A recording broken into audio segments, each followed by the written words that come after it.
60 Minutes with Angela starts right now.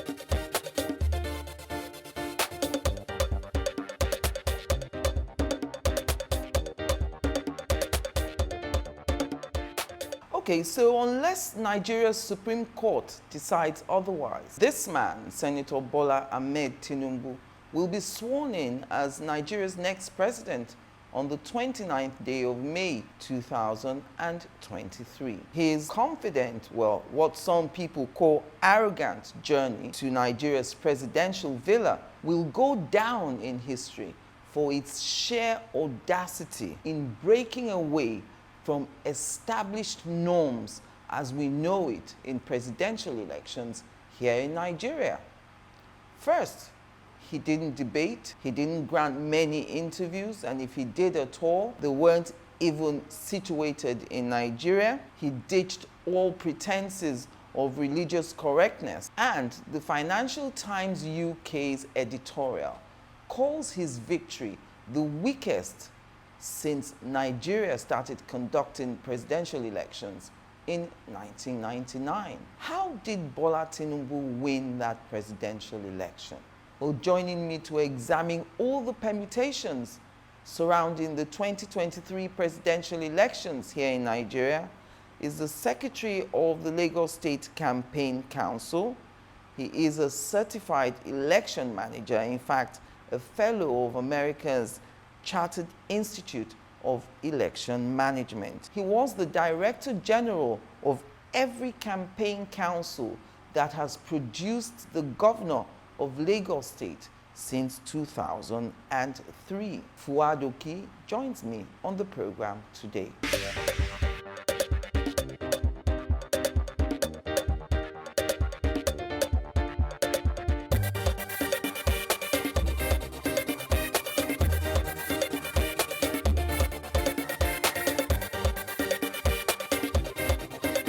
Well, thank you very much, Mr. Okii, for coming on the program with me today. So I thought it would be a good place to start.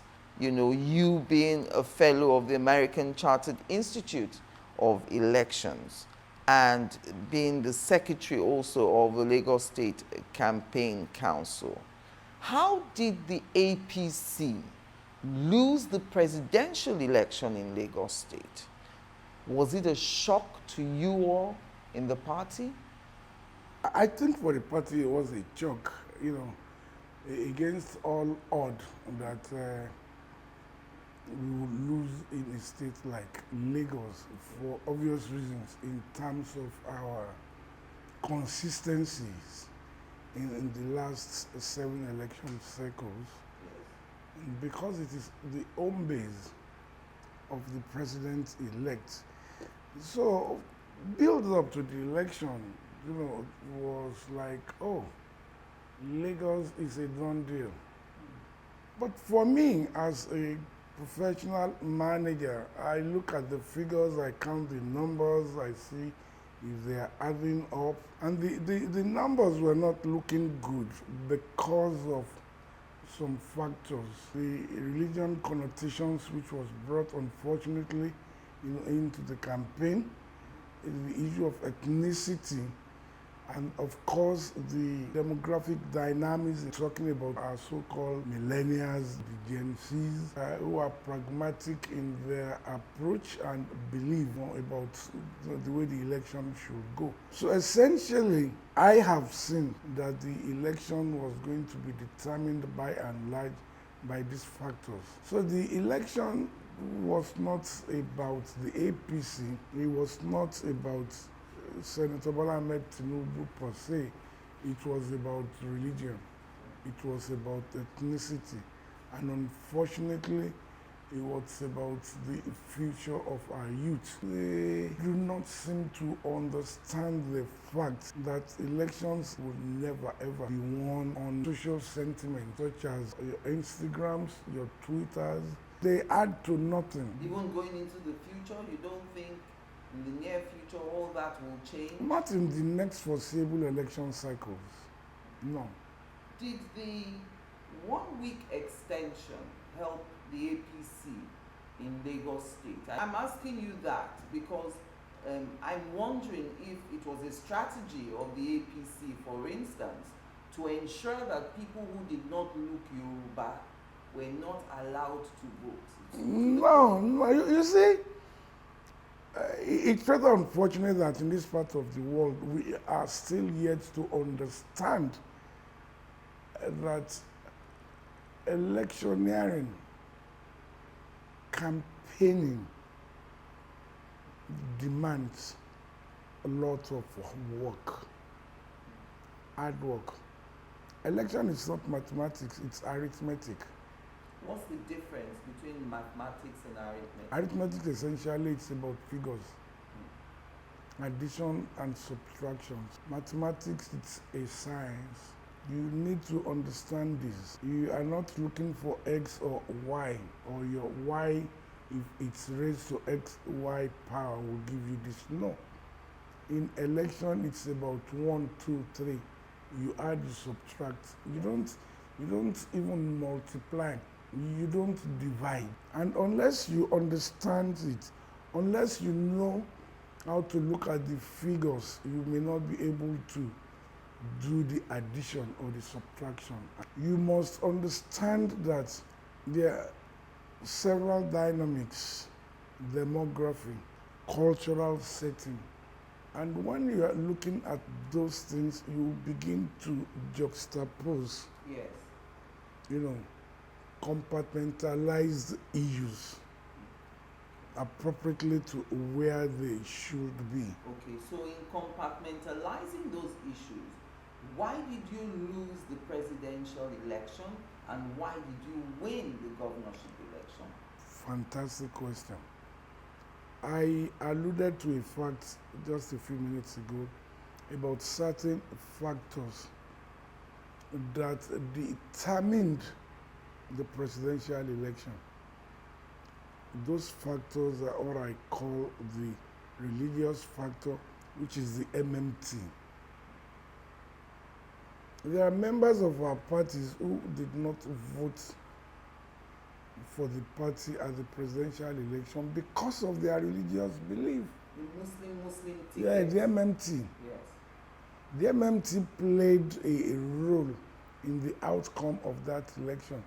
I was in a discussion with some your so-called experts, Yes. and I told them that in Lagos, contrary to wide-held belief that the Christians and Muslims are at par, or they're not more than 3-5 points away from each other. And I said no, that in Lagos the Christians are not more than 30%. Yes, and the person was like, what do you mean? I said, well, I won't say more than that. And you know what, Angela? I won't say more than that. These are the things you need to interrogate for you to come to an empiric decision in what the outlook is. For me, as a technician, I design the technical aspect of election. I look at the campaign. What is the campaign telling us? I sit down to look at the cultural setting, because the first determinant of the outcome of any election is the cultural setting. The cultural setting speaks to issues like a voting pattern. It looks at voting behavior of X, Y, Z demography. And unless you interrogate these issues, you may not get it. So we knew that the election was going to be about MMT. So all we were trying to do, therefore, is to do a lot of engagement, explaining the dangers inherent, pleading for us to look at the merit of the candidates that are on the top. I've had to speak with those who were likely or who voted along the MMT lines. Yes. And part of the thing they say is, in 8 years of Muhammadu Buhari, it was Muslim presidency. And now that the presidency is coming to the south, if we do not have a Christian president, it means they will need to wait for another 8 years, that the chances that a Muslim candidate will spring up and make it cumulatively 24 years of Muslim presidency, Yes. they don't think it's fair. But they've forgotten that it's about numbers. 2019 election exposed very clearly the vulnerability of Christian votes. It's about participation. What is the percentage of profiled voters that may be Muslim? What is the percentage of profiled voters that are likely to be Christian? The last 4 or 5 election cycles, what has been their participation? And some of us knew as far back as 2019 that should any party fields a Muslim ticket, that party will likely win. Because 2019 election has shown it very clearly. And unfortunately, where we are, Yes. either we like it or not, we must say it out. We have deliberately pressed the reset button, which may again, give us the same result over and over and over. What, in your opinion, can change that narrative? Is it for more Christians to get involved in the process? It's not about Christians getting more involved in the process, because when you talk about the process, Yes. you also need to understand that it is getting involved in how you use your plebiscite, your sovereignty. I say some things, and I continue to say it, that part of our problems in this country is that good people leave the space for imbeciles who will now make imbecilic laws for good people to obey. And until we change that narrative, until we all sit down again to say, you know what? I'm not going to bother myself about religion or about where XYZ comes from. I want to bother myself about me and how I use my plebiscite. How do I transfer my sovereignty to someone who will keep it for me and act on my behalf? Because that is all voting is about.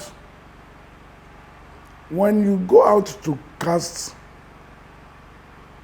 your ballot, you are transferring your sovereignty to that man that you are voting. And you know what I've been doing the last 2 years, going around talking to our children, the millennials and the Gen Zs, that the law is very clear. You don't like a political party, you don't like the candidates they've presented, you have a responsibility to speak out. That responsibility is in using your tongue to speak out. Go out there, void your ballot. It will be counted as a voided vote. It has a threshold. Once that threshold is arrived at, that election stands cancelled automatically. It's the same thing about, the law is very clear. If the number of voided votes is greater than the difference between the winner and the runners-up, that election, may stand invalidated, or to the extent, and that is what happened in Adamawa. We may likely see it happen again in a state in the southwest where there are agitations that the number of, ballots that were voided was about 40,000 and the difference in vote was about 31,000. That will not hold if it is established. So therefore, we need to start the education that we must all speak out. And unless we speak out, we may find ourselves, unfortunately, in the quagmire which we have created in 2023.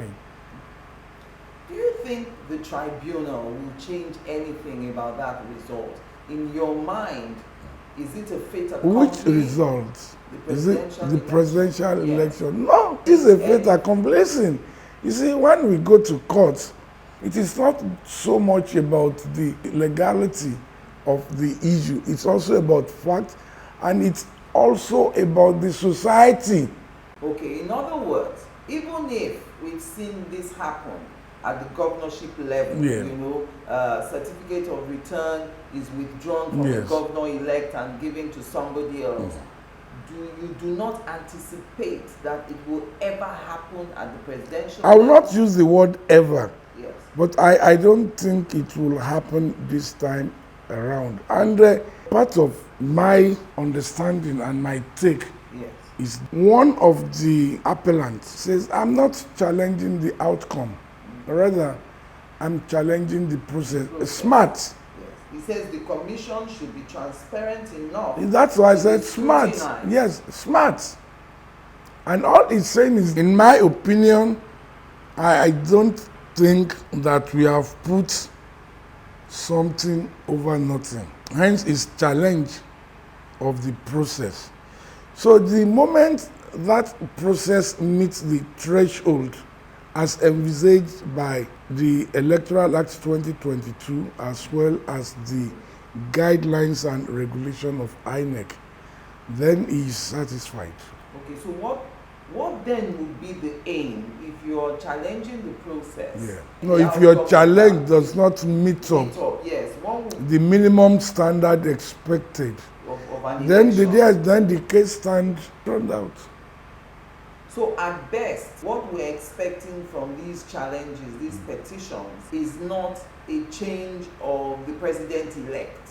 No, I think what the appellant is challenging, it's the foundation of that event is faulty. There are infractions in the foundation. Now, if the court finds that the infractions are not as substantial that it will get the outcome, then they will throw it out. But if by happenstance the court finds out that indeed the infractions are substantial enough to invalidate the outcome, of course the court will do that. But you must also know one thing very clear. What is the mood of the society?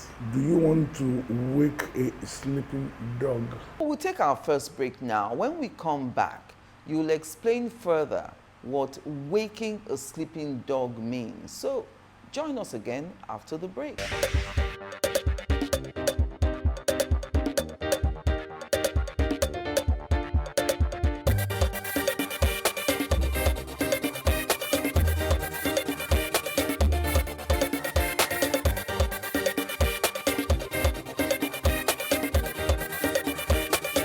Welcome back. So, waking a sleeping dog, what do you mean by that?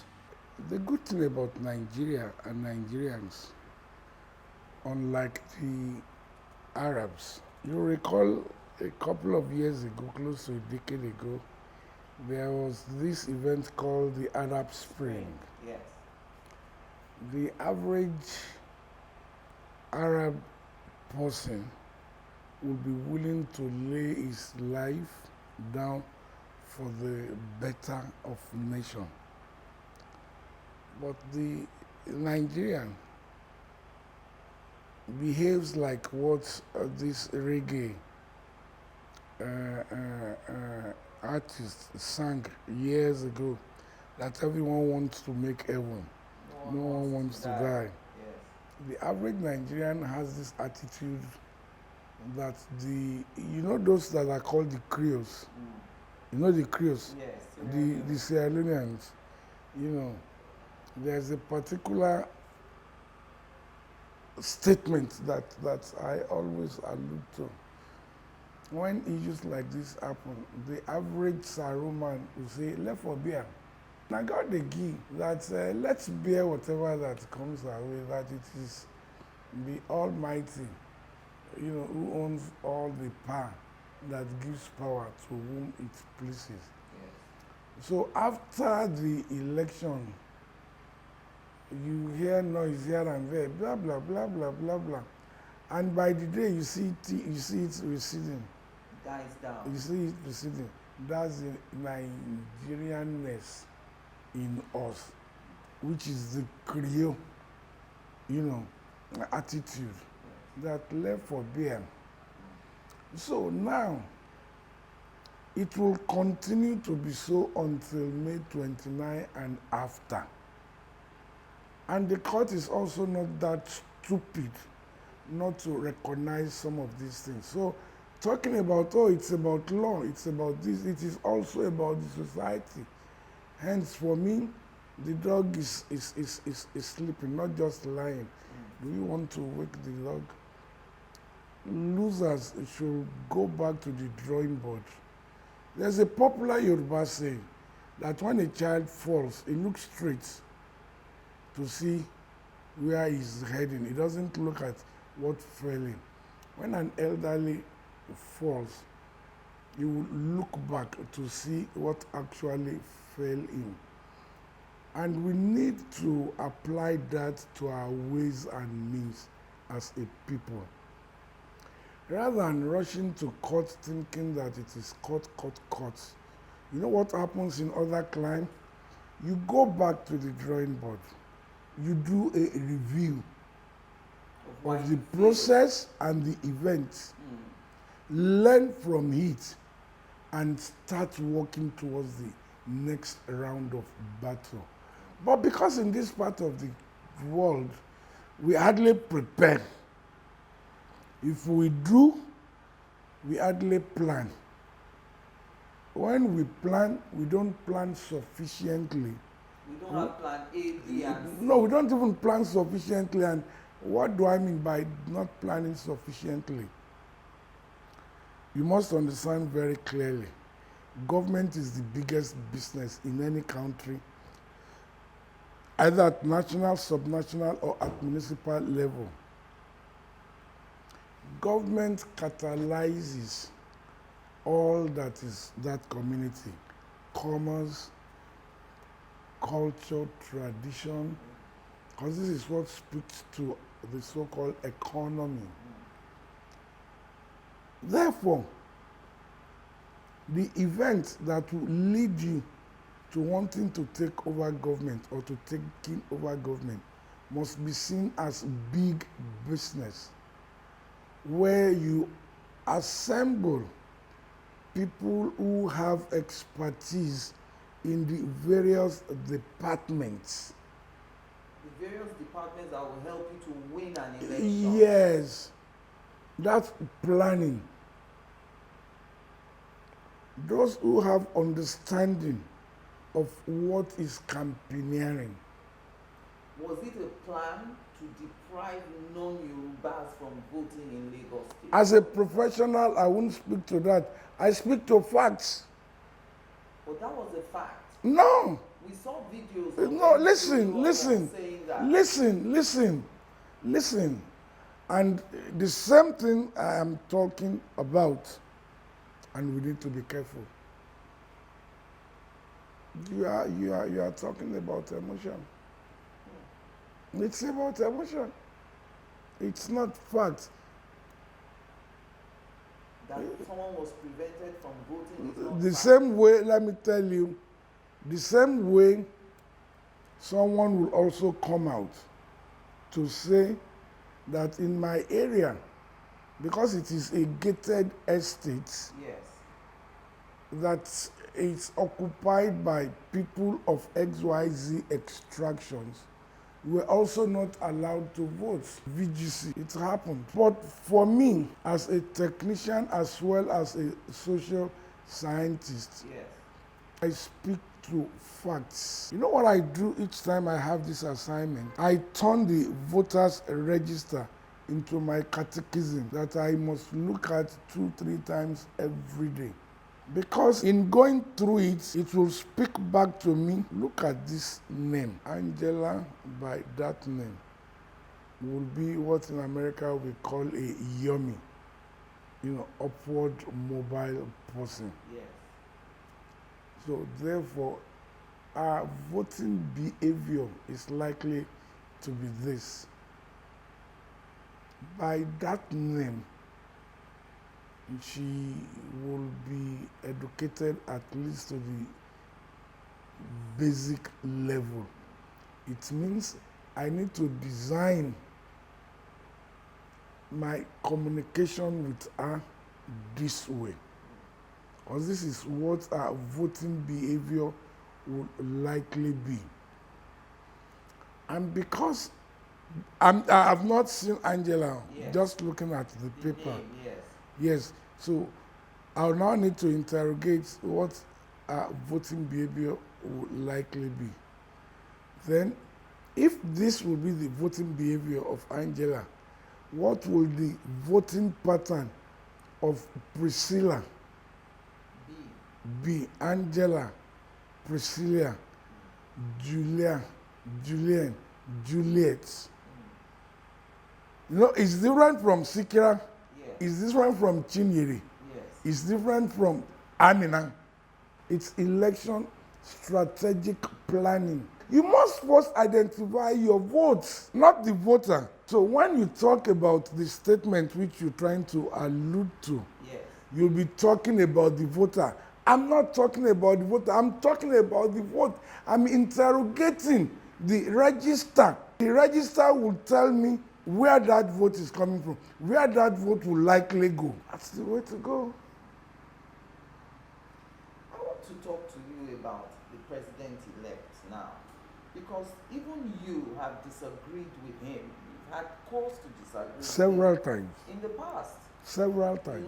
What is it about him, that makes people who have previously vilified him still crawl back to his scam?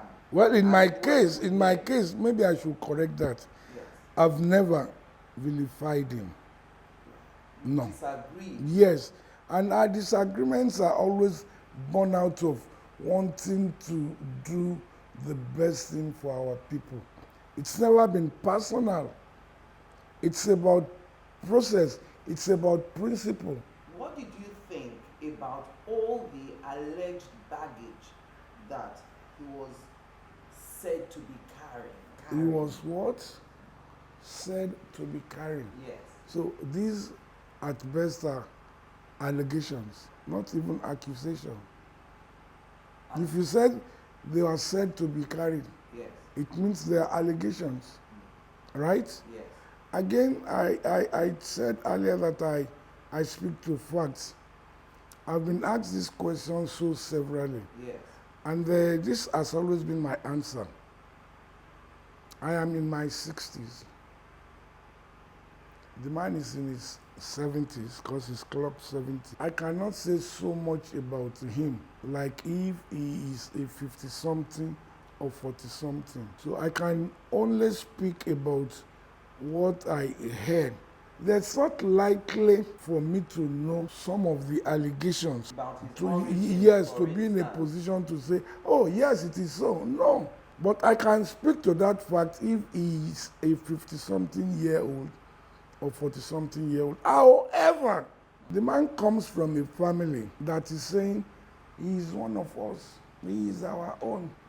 And you are telling me that no, it's not. Why is there doubt? Even if that family is coming out to say he is one of us, there is still doubt created. Now, even in law, who would you believe? The man from the street who would say, no, it's not part of your family. Or members of that family that is saying, he is one of us. Angela, answer. That's one. Two, this man has been torn in and out. And you know what I find amusing? It's like the best always come out in him. Each time he's so challenged. Therefore, there's something about the man which we have all refused to interrogate with a view to understanding that man. And for me, I'd rather talk about competence. I'd rather talk about his humanity. Was he the most competent candidate that could have... There can never be a most competent. There can never be the best when you are talking about human being. So I didn't say the most competent. I said what I will plead with Nigeria to interrogate about Ashwaji Bola Ahmed Tinubu is his competence, his humanity. When you say his humanity, Yeah. what do you mean by that? I'm talking about the human side of him. Is it empathic? I grew up with my grandmother, and she will always tell us, okay, let me share this with you. Every day in my house, 3 times, the Almajiris will come and they will be served, whatever their numbers. Once in a while, my grandmother will allow us sit at the dining table, food set, will encourage us to pray, and then hangs us up and tell us, go and drink gari, don't use a spoon. Fold your palm like this, drink gari like this. So, indeed, there's nothing in your palm. Yes. But what you use to drink the gari is the aroma of the food that has been laid on the table. I went to the US, I studied, worked, come back home. You know, at that age, you are now almost at par. You speak like this. So I now ask her that, Mama Saro, you know, why do you do this? That must be very wicked. She said, yes. He said, the only way that you can give to the needy or the have-not is when you have experienced hunger.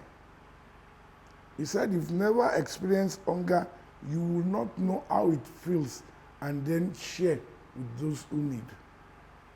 So today I find it difficult to eat alone. We need a leader that will always look at the pro-poor side of his policy. A leader that will speak about those that are living beneath the poverty line. Like him, hate him, agree with him, disagree with him, I make bold to say that Bola Tinubu has that, and he has it in abundance. And let me shock you again. Yes. I told him that we'll continue to fight, we'll continue to disagree. Not for any reason, but about that which we have in common. That will make sure that no child go to sleep hungry, that no child is left out. Having your back is not saying we will not disagree. I will continue to disagree with you, Mr. President-elect. I will. And he knows that. It is because if you like a man, you must be ready to have his back. When you have his back, you can only be good to him when you speak truth to that power. Join us again after the break.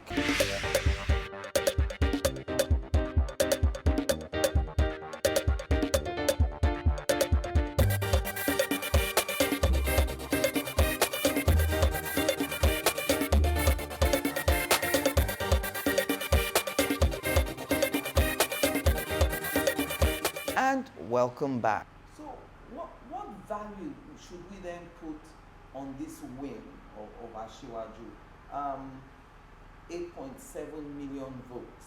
Now, in the last 2 elections, 2015, 2012, the person who lost the election lost with 12 million votes. The total vote of Buhari and Atiku in 2019 was 27 million. Now, the total number of votes of the top 4 in the 2023 elections is 8.7, 6.9, 6.1, and Kwankwasu's 1 point something, comes to about 23 million. And the Financial Times UK, the editorial calls it the weakest in our history. Who do we blame? The people. If we have 87 million registered voters, Yes. and only 23 or say at best 25 million people will come out to vote, Yes. who do we blame? Angela, let me tell you something. Yes. Here in Lagos, I've seen a man win a councillorship race with 500 votes. Councillor in the local government. Yes, in a constituency where there were over 25,000 registered voters. Who do you blame? Is it feasible to expect 87 million people to No, vote but what in I'm one day? saying is, look, globally, it is expected that an election that will be adjudged to be overwhelming will record something between 58 and 70%. But in how many countries do we have that? Number one. Number two, when you are looking at that figure, Yes. you also need to look at several factors. Such as? Number one, the demography. Number two, either the cosmopolitan or metropolitan nature of constituencies. In megapolis like Lagos, the average voters turnout has always not been more than 55–58%. So if we have 87 in Nigeria, Yes. and we want to say, oh, we have overwhelming number of voters, we should be talking about 40, 45, maybe 50. Yes. It can't be more than that. It can never be more than that. Now, when you are talking about issues like this, you also want to understand what are other factors or dynamics that also affects or affected Yes. outcome of elections. We may not understand it now, but when the history of 2023 elections will be written, it will also be one of the factors that helped the election. The second factor is the almighty beavers, which clearly shows that hitherto we've been telling lies. Yes.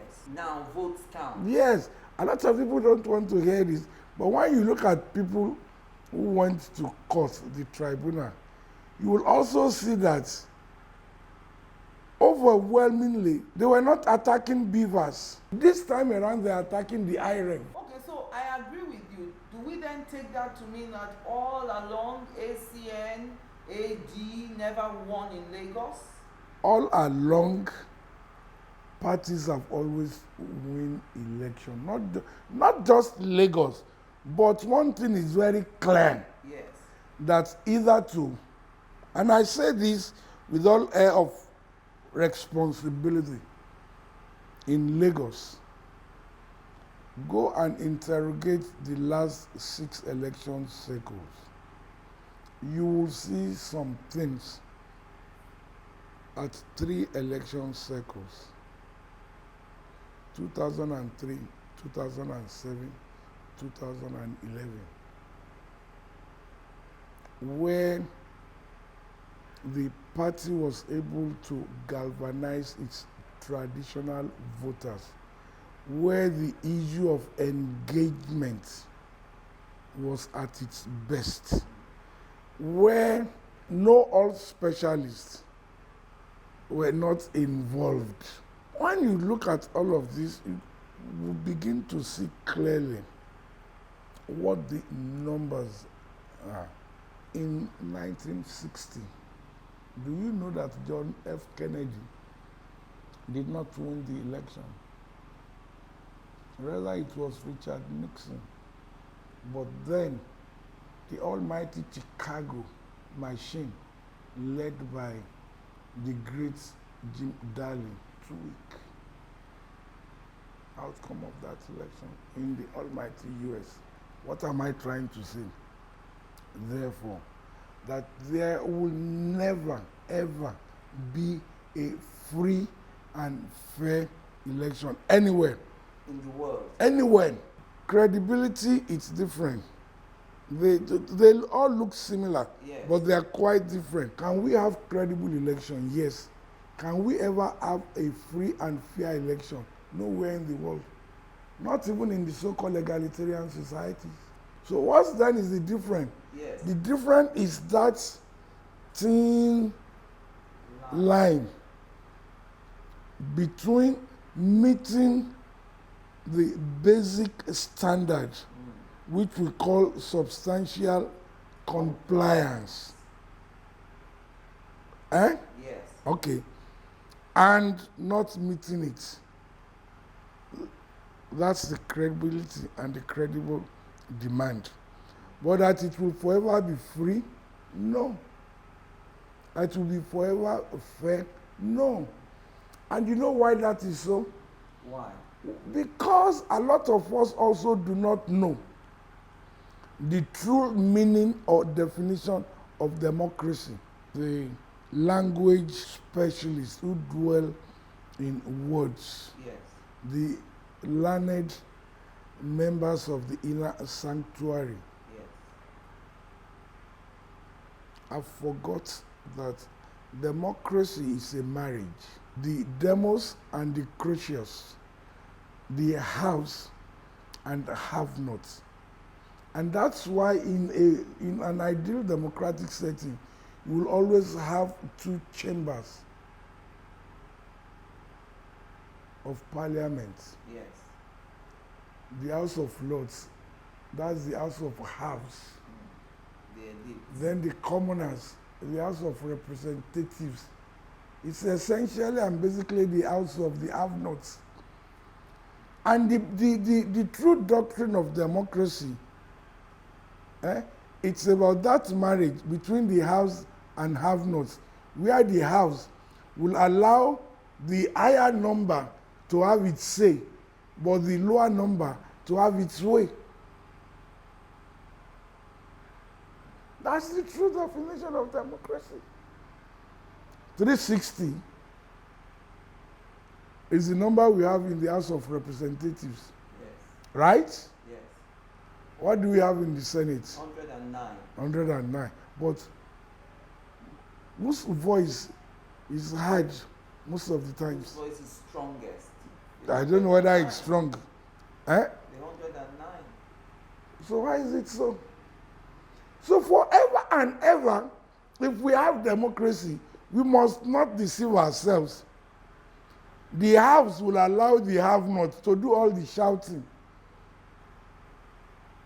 and rob the ego of the have-nots. But the haves will always have their ways. And this is part of understanding electioneering and campaigneering.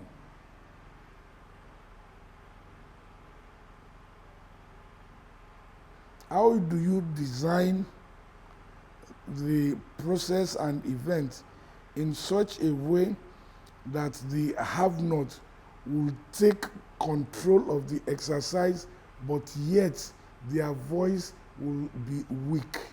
Let's talk about the candidate of the Labour Party. Your thoughts on Peter Obi. You have previously said that his time had not yet come. But I'm saying 6.1 million voters for a rookie. It's not that shabby, is it? He is formidable. Unfortunately, he has so much to learn. It is not about his outlook. It is not about his determination with what to do with government. It is about his understanding how to plan and how to approach the business of campaigneering and election. So when you say transitional, Yeah. dig deeper into that for me. You see, it's like a child growing up. You must first crawl before you walk. You must learn how to pick your steps before you begin to run. I want to also seize this medium to address the Gen Zs and the millennia that don't give up. You've started well. But run away from those things that can divide us. You must embrace those things that will unite us. Run away from politics of indigenship. You are Nigerians. You have exhibited it in 2019 during the NSAS period. You have exhibited it very clearly. Build up on it. You have organizational skill. You must learn how to deploy it. I want your comment on the alleged diplomatic passport of the president-elect. Where do you stand on that? Is it an issue within the party? Is the party even talking about the Guinean passport? Because it's a non-issue. There's what is called the ECOWAS passport, which takes you to, I don't know the number of countries. Yes. And it is the same passport that is issued along the West Coast. I have one, and each time I go to my mama place in Freetown, or I go to my spiritual home in Senegal, yes, that's the passport I use, ECOWAS passport. And it's the same thing. So why the hues and cry? I don't want to comment on it. If it is about ECOWAS, yes, I don't want to comment on it. And you know why? If you are going to Benin Republic from Badagry, you will need a passport, right? yes. If you carry the Nigerian green passport, and I go with my ECOWAS passport that I used to travel in the ECOWAS sub-region, 9 of 10 times, I'll be attended to before you. It carries weight. So it's an essential document. Yes, now, in furtherance to that, I crack jokes with my Ogu brothers from Badagry that the Aolu Menutoye, Oba Akran, yes, of Badagry, yes, his letterhead paper will give you diplomatic immunity from either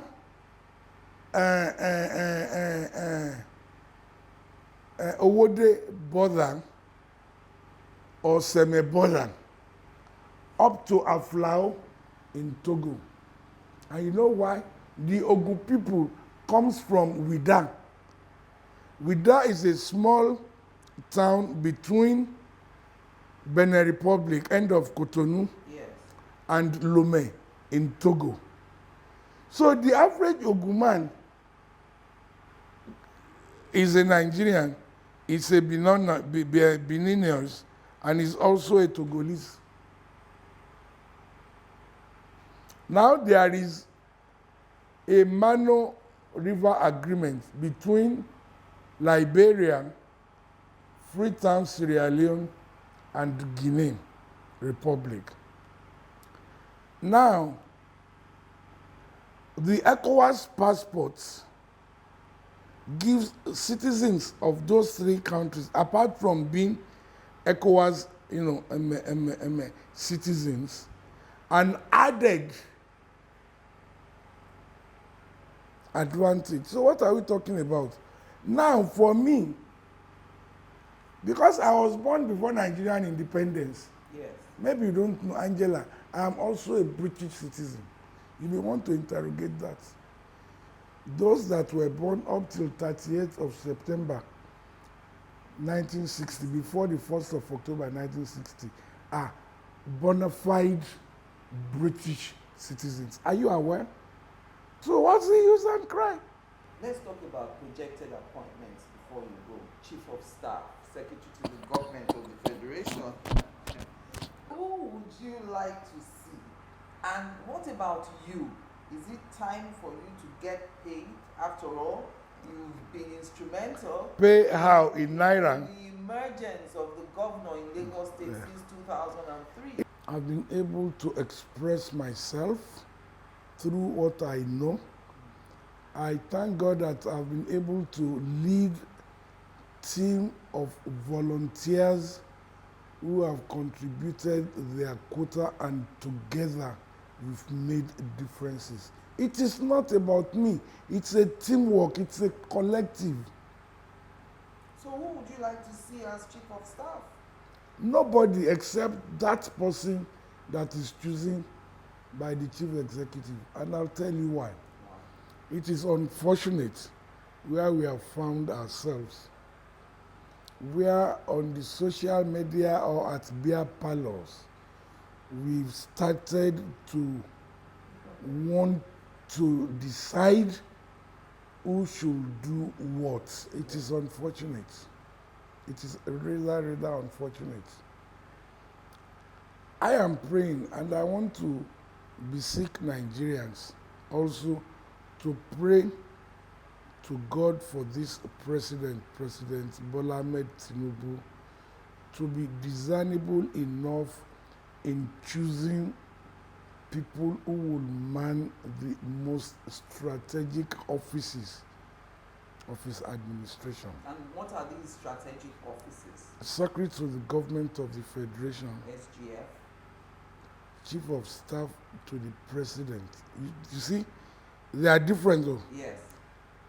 Secretary to the Government of the Federation, Chief of Staff to the President, and the principal private secretary to the President. Yes, as well as the man who will be the communication manager, which you call media. Special advisor on media. I don't want know what the title nomenclature, will be. Yes. but you know, these are very key offices that will determine the success of the administration. One, two, that will also signpost the direction the administration will go. Right. So, why will I now begin to say, oh, it should be this person, or it is no? Would you consider taking up an appointment if the president-elect? I have one already now, Angela, and I don't need anyone to give me another one. I just told you, the junior brother to the president of the Federal Republic of Nigeria and the senior brother to the governor of Lagos State. What more appointment? On your business card. I will show you when I print it. And let me quickly tell you, by the 2nd or 3rd of June, I will send my business, or what we call call card in the UK. I will send it to you for you to see. This one will speak to office of the brother to the president. The other one will speak to office of the brother to the governor.